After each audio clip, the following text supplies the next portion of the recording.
Senhor presidente, vereadores, público presente. Agora, às vésperas das convenções partidárias, seria muito bom discorrer sobre esses assuntos, né? Nós estamos aí com um cenário e o que eu gostaria de dizer para o PSDB é que tem muitas coisas que o PSDB precisa aprender com o próprio PSDB, né? Fernando Henrique Cardoso, quando foi candidato a presidente da República, e foi bem sucedido em 94, no seu programa de governo, na primeira página, ele abria com uma mensagem bastante emblemática. Ele dizia assim: nosso governo propõe conciliar ações imediatas com reformas profundas. E claro, isso com toda a equipe que o Fernando Henrique Cardoso conseguiu reunir em torno dele. E também com o apoio do PFL, à época, com o seu vice Marco Maciel, e conseguiu estabilizar a moeda, conseguiu implantar a lei de responsabilidade fiscal, que criou um grande impacto na gestão de todas as cidades, todos os estados. Sem dúvida, uma pessoa que conseguiu conciliar o conhecimento acadêmico com a prática política.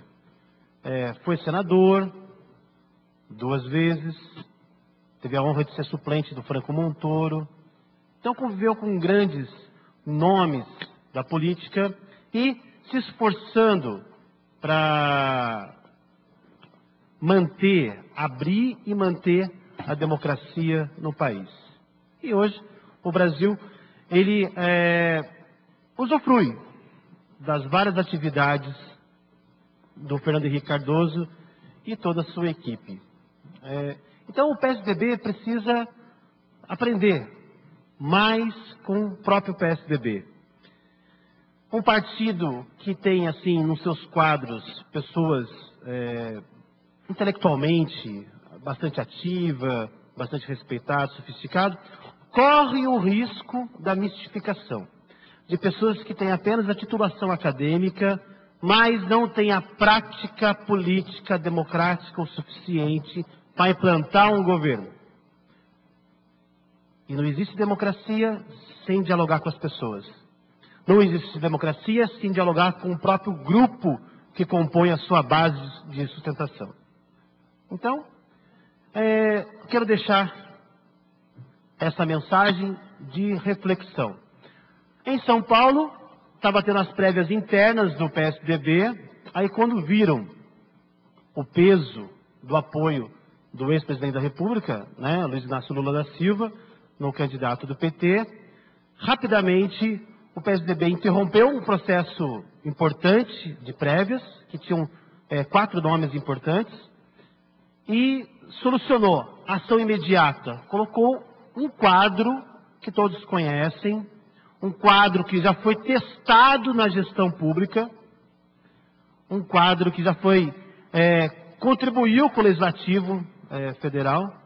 Então, um nome bastante completo, que é o Serra. Quer dizer, o PSDB sempre teve um histórico em nível nacional de oferecer os seus melhores nomes para o povo nas eleições em que disputou. Então, é um processo que precisa começar e começar bem. Agora, outro assunto que está incomodando a todos, que é o assunto mais importante da semana, que veio...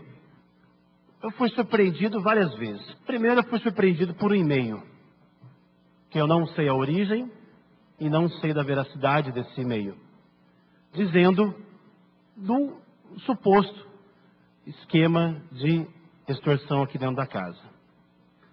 Aí eu fiquei surpreso novamente quando, na reportagem do Diário de sábado, o promotor, Dr. José Luiz Berginaschi, se oferece para ser testemunha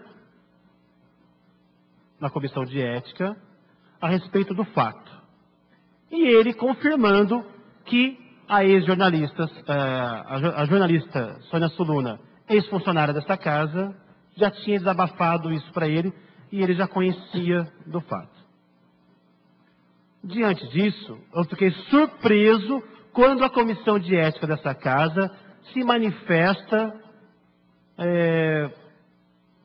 dizendo que não tem relevância o testemunho do promotor do Ministério Público. Eu acho isso muito complicado, dada a delicadeza do assunto. Não é a imagem só de um vereador, é a imagem do presidente da casa, é a imagem da própria Casa Legislativa. E se a comissão, e o presidente da comissão se evadiu, não está aqui nesse momento, para ouvir essa manifestação, mas a comissão não considerar a boa vontade do promotor, está criando uma crise institucional. É como se o promotor, o Ministério Público, não tivesse nenhuma importância na cidade. Como se ele não tivesse fé pública naquilo que ele está dizendo. E quando eu vejo na outra reportagem na internet dizendo que tudo que o promotor pode dizer, nós já sabemos e dispensa o depoimento do promotor, eu acho isso muito suspeito. Se o promotor vai dizer o que já sabemos, ele vai confirmar o que supostamente se sabe. Ele está confirmando, ele está validando o que a comissão diz que já sabe.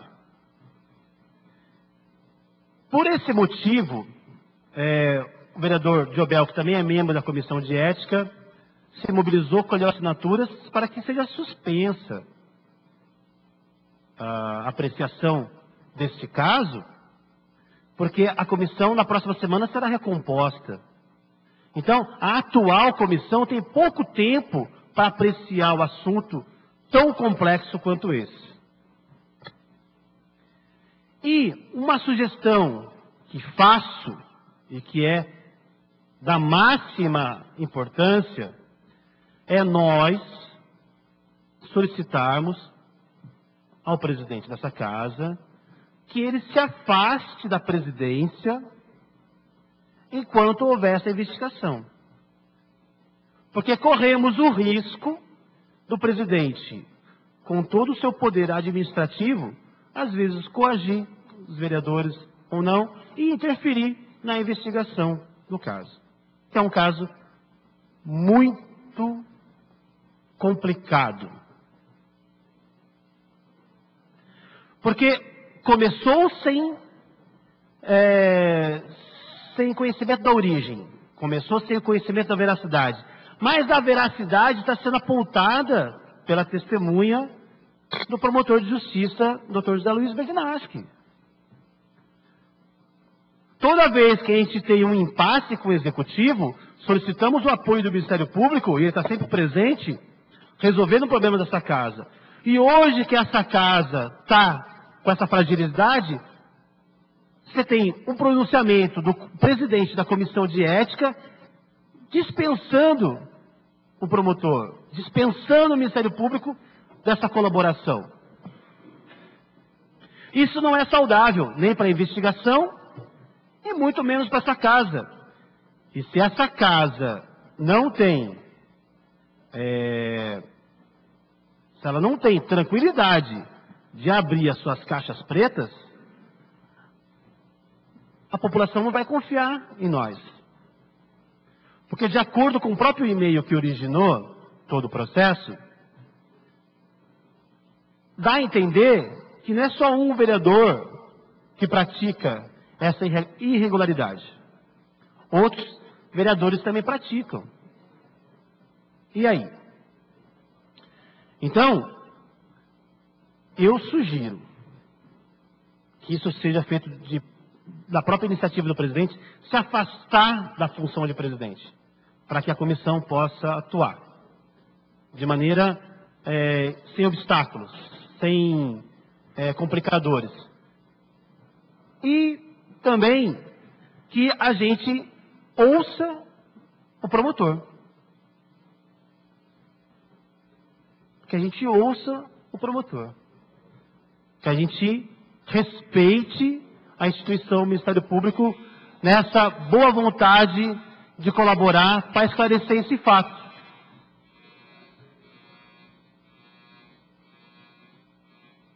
Concluindo, senhor presidente, para esclarecer esse fato. Porque até o último momento, o presidente dessa casa é inocente. Então, vamos esclarecer o fato.